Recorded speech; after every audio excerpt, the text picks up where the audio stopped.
but is it worth buying for you guys? I'm just going with the gut. Never had a doubt. Felt like this is just.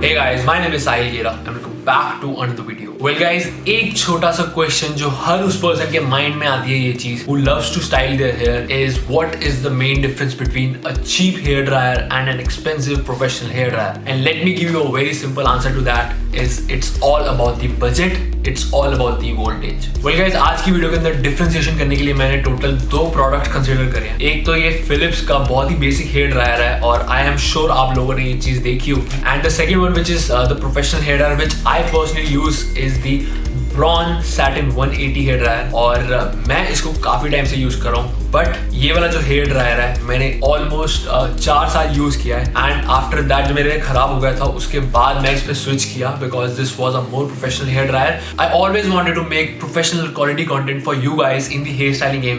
That is the reason I have invested in this product. अब जो main difference है इन दोनों products के अंदर, पहली बात करूँ अगर प्राइस की तो ये फिलिप्स का जो है वो आपको 750 रुपए का मिल जाता है और जो ये ब्रॉन का है ये अराउंड 2000 का आपको पड़ता है. And the second thing is it's about the voltage.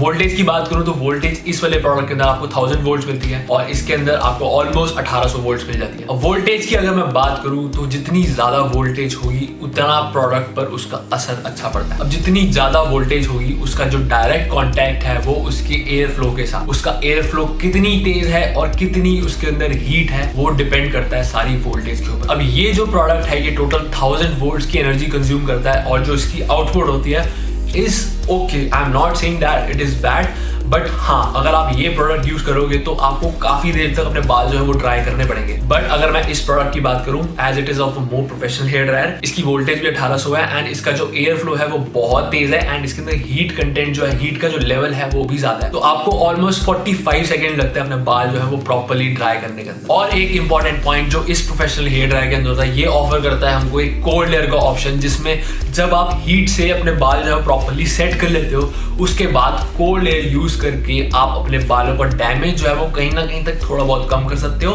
And आपके बाल जो है वो उसी पोजीशन में लॉक हो जाते हैं. और गाइस एक छोटी इंपॉर्टेंट चीज जो मैंने ऑलमोस्ट हर अपनी हेयर स्टाइलिंग वीडियोस के अंदर बोली है कि बिफोर हेयर ड्राइंग आपको हीट टेमर जो है वो यूज करना है. वो आपके बालों को प्रोटेक्ट करता है, वो आपके स्कैल्प को प्रोटेक्ट करता है up to the level 450 degree. One more point of difference is जैसे मैंने आपको बताया कि जितनी ज्यादा उसकी वोल्टेज होगी उतनी ज्यादा वो पावर कंज्यूम करेगा और उतनी उसकी आउटपुट अच्छी होगी. आउटपुट से मेरा मतलब है उसका एयर फ्लो. तो उसी हाई एयर फ्लो के साथ जब आप अपने बाल सेट करोगे तो वो उसी डायरेक्शन में विद इन सेकंड सेट हो जाएंगे and your hair will be amazing. अब आपको एक चीज क्लियर होगी कि हाँ एक better professional hair dryer is the better option but is it worth buying for you guys? देखो सिंपल से इसका आंसर देता हूं.